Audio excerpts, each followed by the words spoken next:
Então vamos lá. Bom dia, pessoal. Bom dia para quem não está aqui. Depois vocês vão assistir essa aula. Nós vamos começar hoje a falar de propriedade. E aí, meninas, quando eu for falando alguma coisa, se tiver dúvida, vocês me interrompem para perguntar. Viu? Aula normal. Então hoje nós vamos começar a falar da propriedade. Para entender a propriedade, se vocês estiverem com o Código Civil aí do lado, vai ser legal para vocês irem me acompanhando na lei. Primeiro tópico que nós temos que falar é do conceito. O que seria a propriedade? Então, o item 1 da unidade 3 vai ser conceito. E para conceituar a propriedade, nós vamos lá no artigo 1228 do Código Civil. O 1228 vai trazer assim para a gente. Começa justamente o capítulo da propriedade e ele determina: o proprietário tem a faculdade de usar, gozar e dispor da coisa e o direito de reavê-la do poder de quem quer que injustamente a possua ou a detenha. Então, para a gente entender o conceito de propriedade, nós temos que entender esses poderes da propriedade. A propriedade nos traz quatro poderes, que são o poder de usar, o poder de gozar, o poder de dispor e o poder de reaver a coisa. Primeiro poder, usar. O que é usar a coisa? Usar é poder ter a coisa ao seu serviço, poder ter a coisa ao seu dispor. Então, usar, gente, é nada mais do que servir-se da coisa. O que é muito importante no poder de usar é que você não pode alterar a substância da coisa. Porque se você está alterando, aí já não é só usar. Você estaria até, talvez, dispondo. Então, de uma forma bem simples, o poder de usar é o poder de ter a coisa a seu serviço. Tá? Esse é o primeiro poder da propriedade. O segundo poder é o poder de gozar, que também é chamado de fruir. Não é fluir, é fru, gozar ou fruir.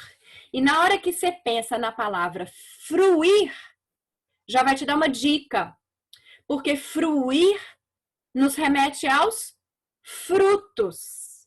Então, o poder de gozar ou fruir é o poder de perceber os frutos da coisa, tá? Então, vamos imaginar. Se você é proprietário de uma fazenda, o poder de gozar ou fruir seria se valer dos frutos desta fazenda. Então, nessa fazenda tem plantação de milho. Na hora que você vai lá e colhe esse milho, na hora que você vai lá, né, e tira esse milho, você tem o poder de fruir. Terceiro poder é o poder de dispor. Aqui, o que nós vamos ter? É o poder do proprietário consumir a coisa, alterando a sua substância. Então, por isso que eu falei com a diferença do usar. No usar, você se vale da coisa, mas não altera a substância.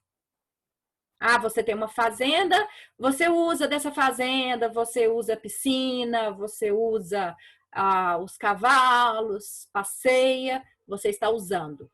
Na hora que você dispõe, você está ou alienando ou alterando a substância dessa coisa.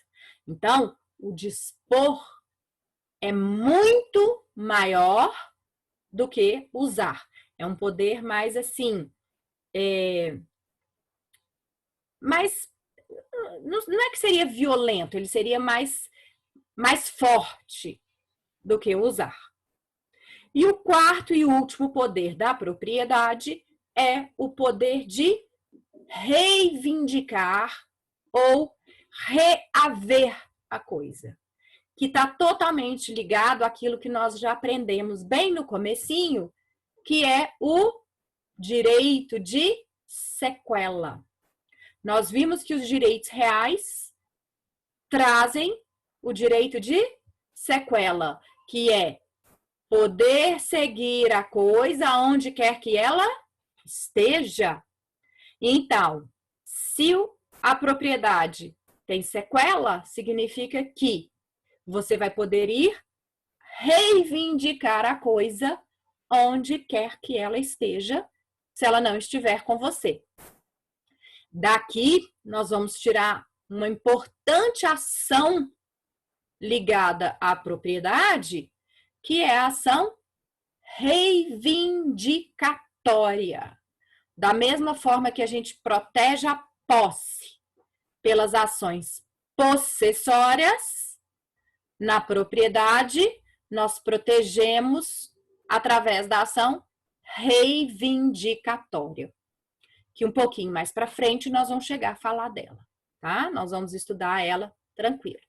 Então, meninos, até agora, resumindo, conceituando propriedade, de acordo com o artigo 1228 e os 4 poderes, o que é a propriedade? É o poder atribuído a uma pessoa de usar, gozar, dispor e reivindicar a coisa. Combinado? Até aqui, alguma dúvida? Não, tudo tranquilo. Joia. Continuando nessa propriedade, nós vamos falar agora item 2. Se vocês estiverem com o caderninho aí, vocês vão tomando nota para depois ficar mais organizado para vocês. E isso tudo, gente, está no material também que eu disponibilizei, viu? Depois é só seguir lá. Eu peguei o material do semestre passado, do Felipe, tem exatamente o que você está falando, você já deu aula para ele. Então, assim, tá nos mínimos detalhes. Eu já passei pro pessoal da turma. Eu tirei xerox, quem quiser. A Ana Luísa pode até estar repassando também, tá? Assim, nos mínimos detalhes. Me manda, Adri. Vou mandar, tá? Eu acho que eu passei para alguém da turma, do quarto período. Tá tudo no e-mail, é só conselho de propriedade, tudo direitinho, do jeitinho que a professora tá falando aí. Ótimo. Adriana, esse material tá digitado? Tá sim, professora, todo digitado. Eu vou mandar no e-mail da Ana Luísa e a Ana Luísa repassa para a turma. Eu gostaria que vocês me mandassem, pode? Pode sim. É tudo que você explicou na aula do semestre passado, que o Felipe levava. Eu vou colocar aqui, ó. Vocês estão vendo um chat aqui do meio, no final? Peraí, vou olhar. Não, eu tô vendo pelo celular, parece que o chat não aparece para quem assiste no celular. Ah, é? Então, eu gostaria de ter acesso a esse material, que é até bom para eu ver o que vocês estão tendo contato, para ver, né? Só para eu ter um controle meu. Dri, Tá. Você anota meu e-mail? Vou anotar, só um minuto. Ou então, professora, quando a Adriana me mandar no celular, eu te mando no WhatsApp também e já te envio no seu e-mail. Pode também. Vou falar meu e-mail aqui para vocês. Tá. Anota aí, Ana, você que é expert. P. Cesarino.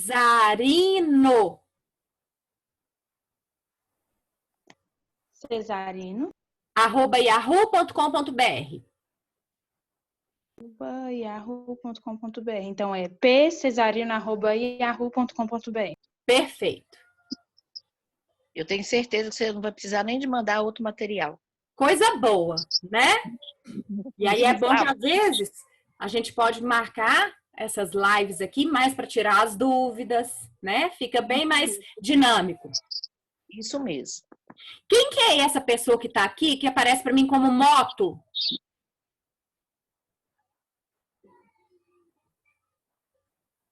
Não sei, né? Tá aparecendo só a Adriana, Ana Luísa e uma pessoa que não tá aparecendo o nome. Mas vamos lá. Então, continuando.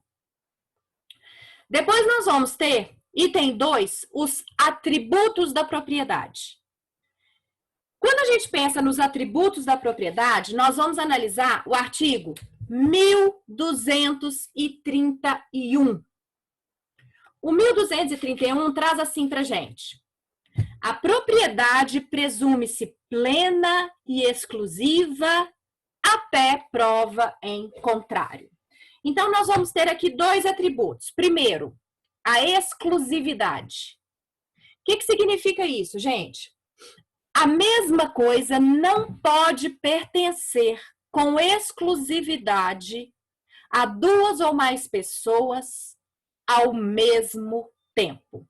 Ou seja, em outras palavras, se eu falo aqui, por exemplo, essa caneta é minha. É uma propriedade exclusiva minha. Não tem como essa caneta ser exclusivamente de outra pessoa, ao mesmo tempo que ela também é minha. Só que aí, toda vez que eu explico isso, vem sempre uma pergunta assim: ué, professora, mas vira e mexe a gente vê 2 ou mais pessoas sendo proprietárias da mesma coisa ao mesmo tempo? Não seria isso, então, contraditório? Não. Por quê? Quando eu falo propriedade exclusiva, eu estou falando dessa caneta inteira. Essa caneta inteira, se é minha, não tem como ela ser inteiramente de outra pessoa ao mesmo tempo. Para ela ser de outra pessoa, eu vou ter que dar, vender, passar para essa pessoa. Quando nós temos 2 ou mais pessoas sendo proprietárias ao mesmo tempo, cada uma vai ser proprietária de uma fração ideal. Então, aí, já não é uma propriedade exclusiva inteira. Se eu chegar e falar assim, essa caneta é minha, da Adriana e da Ana, nós estamos ferindo a exclusividade? Não. Só que aí nós temos que pensar o seguinte: eu sou proprietária da caneta inteira? Não. A Adriana? Não. A Ana? Não. Cada uma é proprietária de uma fração ideal, que no nosso caso seria o quê? 1/3. Então, eu sou proprietária de 1/3, Adriana de 1/3, Ana de 1/3. Então, isso não fere a exclusividade. Tá? Esse é o primeiro atributo da propriedade. O segundo atributo se refere à perpetuidade. Perpétuo. A propriedade é um direito perpétuo. Como assim? Significa que eu sou proprietária, então eu vou ser proprietária para sempre? Se nada acontecer para te tirar essa propriedade, você vai ser proprietário para sempre. Então, o que nós temos que pensar é o seguinte: não se perde propriedade pelo não uso. Se você não usa, mas é proprietário e nada acontece para lhe tirar essa propriedade, você vai ser proprietário para sempre. O que te faz perder não é que você não usa, é que alguém passa a usar melhor. Então, alguém te tira aquilo. Então, vamos imaginar, eu tenho uma casa de praia, que eu vou lá de vez em quando apenas, mas resolvi que não quero ir mais lá, não uso, não faço nada, tem anos que eu não vou lá. 30 anos que eu não vou lá. Por ter 30 anos que eu não uso, eu perdi a propriedade? Não. Mas pode ser que nesses 30 anos alguém tenha dado um uso melhor. Aí eu vou perder não porque eu não usei. Eu vou perder porque alguém usou melhor. Então, o que é essa perpetuidade, resumindo? Não se perde propriedade pelo não uso. Isso que é esse atributo. Até aqui tudo certo? Certinho. Joia. Depois, item 3. O que nós vamos ter? A extensão da propriedade. Até onde essa propriedade vai? Nós vamos analisar aqui 1229 e 1230 do Código Civil. E aqui é muito interessante. 1229.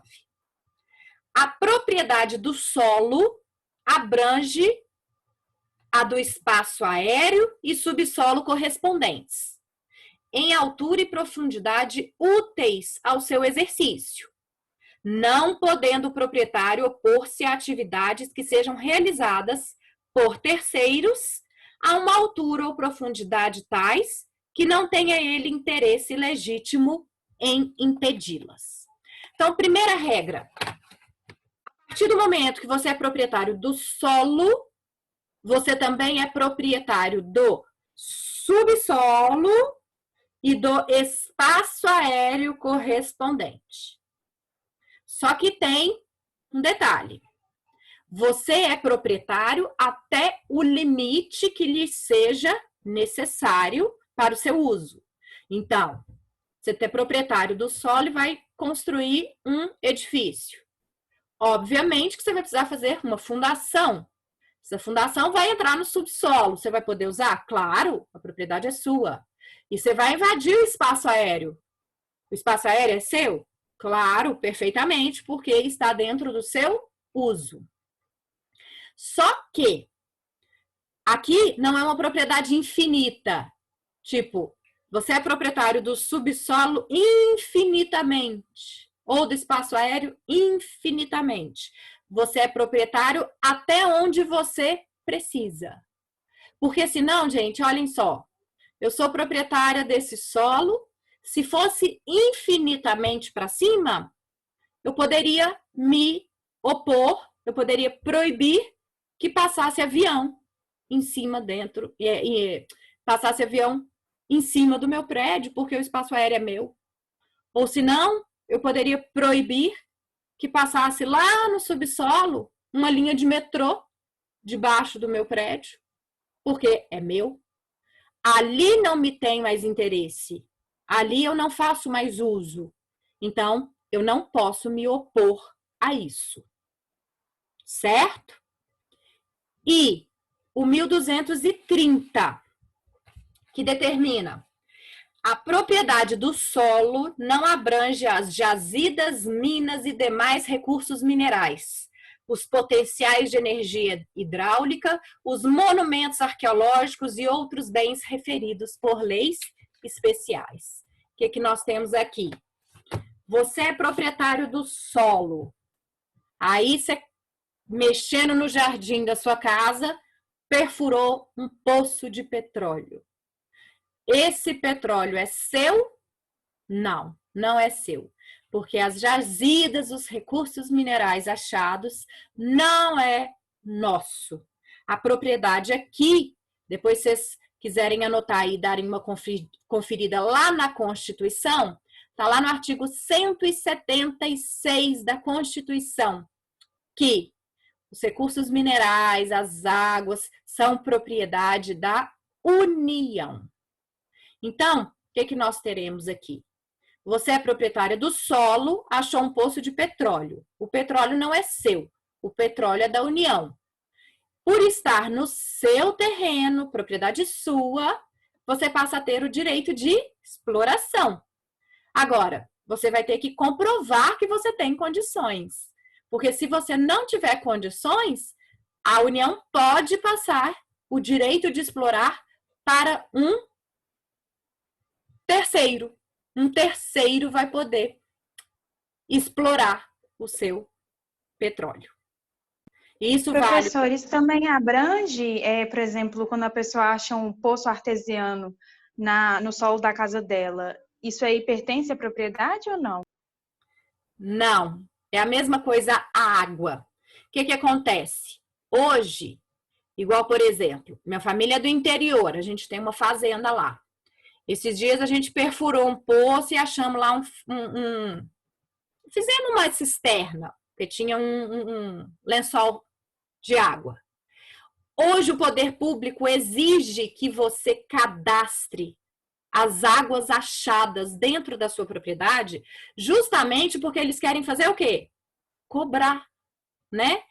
Só que a grande maioria das pessoas não cadastram para justamente evitar essa cobrança. Mas, em tese, aquilo ali não é seu. As pessoas normalmente não cadastram justamente para evitar que sejam exploradas, né? E é muito difícil o poder público descobrir isso, porque, você imagina, numa fazenda, um poço de água achado, como é que eles vão, né? A fiscalização é muito difícil, tá? Mas não é a água encontrada ali não é sua. Combinado? Entendi. Combinado. Muito bem. Então, tranquilo com a extensão da propriedade?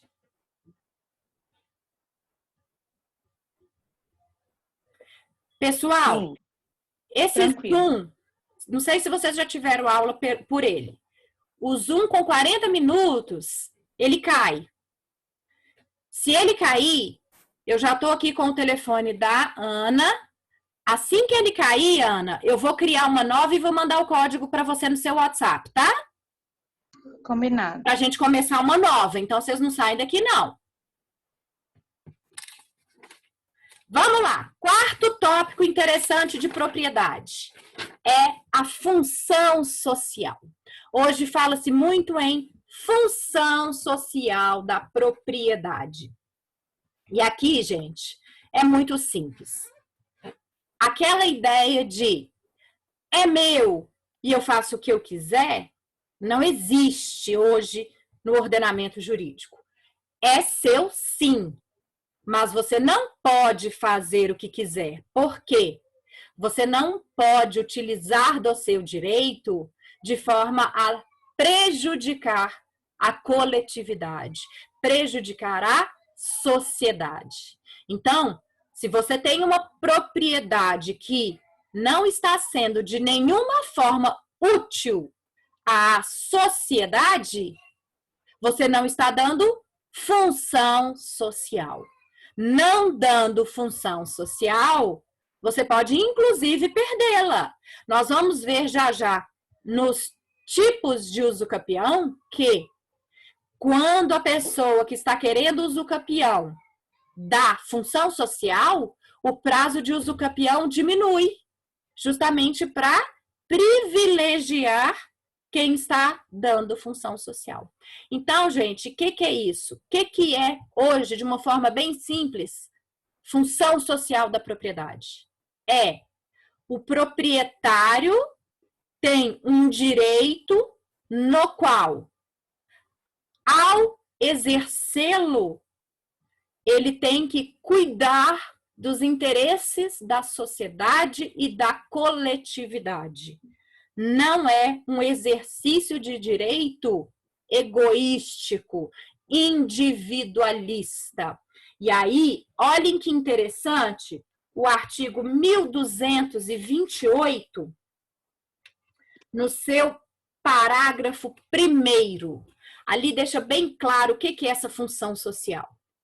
O direito de propriedade deve ser exercido em consonância com as suas finalidades econômicas e sociais, e de modo que sejam preservados, de conformidade com o estabelecido em lei especial, a flora, a fauna, as belezas naturais, o equilíbrio ecológico e o patrimônio histórico e artístico, bem como evitada a poluição do ar e das águas. Ou seja, parágrafo 1º do 1228 resume de uma forma bem bacana o que é essa função social, tá? Então, a gente tem que pensar o seguinte, que a função social não é necessariamente que a sua propriedade tem que estar fazendo alguma coisa. Porque às vezes, vamos imaginar, eu sou proprietária de um terreno, mas eu não tenho dinheiro para fazer nada. Eu não tenho dinheiro para construir, para fazer uma casa, para fazer um comércio, para nada. Então, o que seria você dar função social? Simplesmente cuidar do seu terreno já é função social.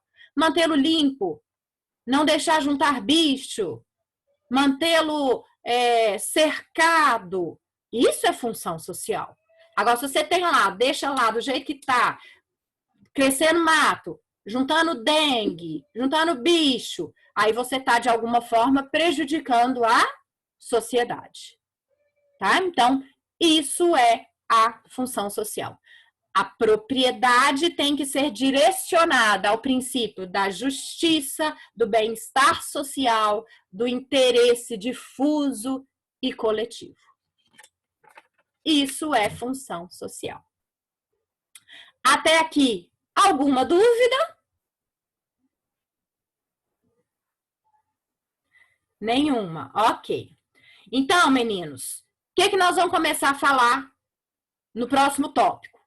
A questão da aquisição da propriedade imóvel.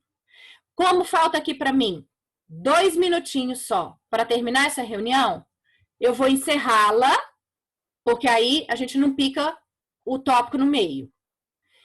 Vou começar uma outra reunião, vou mandar aqui para a Ana o código da AID. Vocês entram para a gente começar a falar de como que se adquire uma propriedade imóvel.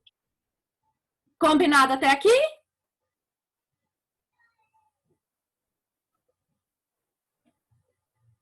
Joia. Então, até já. Vou encerrar essa. Beijos.